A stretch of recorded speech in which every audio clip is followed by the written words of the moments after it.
Tossing and turning night after night? What if I told you the US military spent decades perfecting a scientifically proven method to fall asleep in combat zones, under gunfire, in trenches, even strapped into fighter jet cockpits? This technique wasn't just battlefield lore, it was systematically developed by the Navy pre-flight school during World War II to address an urgent problem: exhausted pilots making fatal errors. After analyzing thousands of cases, they discovered something revolutionary. It wasn't about counting sheep or drinking warm milk. Real sleep under stress required hacking the nervous system itself. And here's what's extraordinary.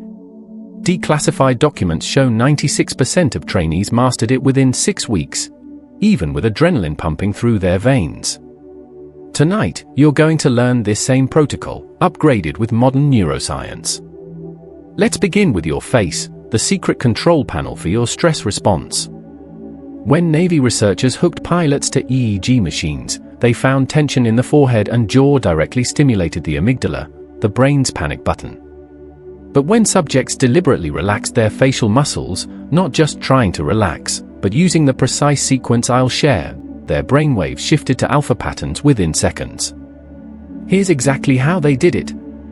Start by imagining your forehead is made of warm candle wax, melting downward over your eyebrows. Then your eyelids. Feel their weight like they're being gently pulled down by miniature fishing sinkers.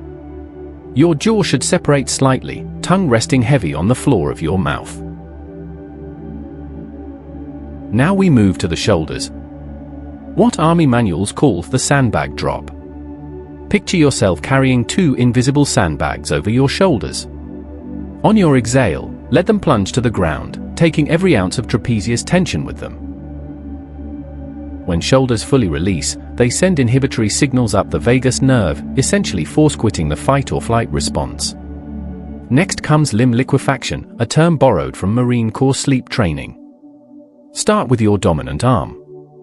Imagine injecting it with a warm anesthetic from fingertips to shoulder, turning muscles to liquid mercury. Repeat with the other arm. Then legs. Now the mental component. For exactly 10 seconds, timed by recruits using their pulse, they imagine swaying in a blackout hammock suspended over infinite space. No visual details, just rhythmic motion. Why? fMRI studies show minimalist movement visualization deactivates the default mode network, the brain's worry circuit, 3 times more effectively than detailed scenes. But what if you're part of the 4% who still feel wired? That's when you deploy the don't think protocol. For 10 seconds, literally repeat those words silently like a broken record. This paradoxical technique exploits cognitive exhaustion. Your brain essentially throws up its hands and surrenders to sleep. And here's a critical insight from declassified Army field manuals. Even without full sleep, this practice induces a non-sleep deep rest, a state Stanford researchers associate with stress relief and mental clarity.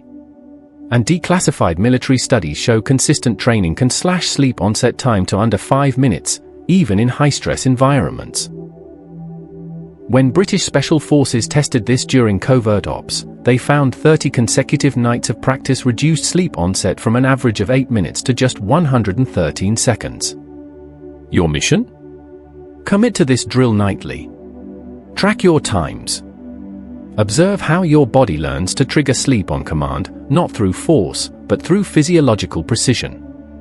Because the real secret isn't just falling asleep faster, it's wielding control over your own nervous system like a soldier mastering their weapon. If this method worked for you, or if you're curious to test it tonight, hit like to help others discover evidence-based sleep science.